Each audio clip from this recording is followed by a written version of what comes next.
Line ذریعے کے علاقے جیکب لائن کی UC11 میں پانی کی مسلسل عدم فراہمی پر علاقہ مکینوں کا صبر جواب دے گیا۔ پانی کے بحران سے تنگ شہریوں نے پرامن احتجاج کرتے ہوئے متعلقہ اداروں کے خلاف شدید نعرے بازی کی اور فوری پانی کی فراہمی کا مطالبہ کیا۔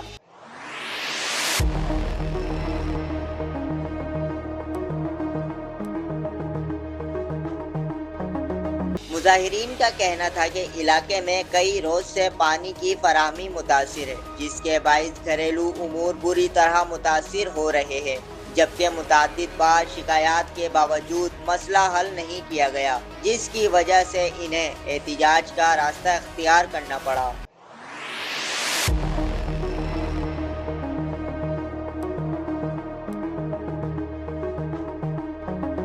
احتجاج کے دوران علاقہ پولیس سولجر بازار نے کارروائی کرتے ہوئے مظاہرے میں شریک 6 سے 7 افراد کو حراست میں لیا۔ پولیس کی جانب سے کی جانے والی اس کارروائی پر شہریوں نے تحفظات کا اظہار کرتے ہوئے کہا کہ بنیادی حقوق کے لیے آواز اٹھانے والوں کے خلاف کارروائی قابل افسوس ہے۔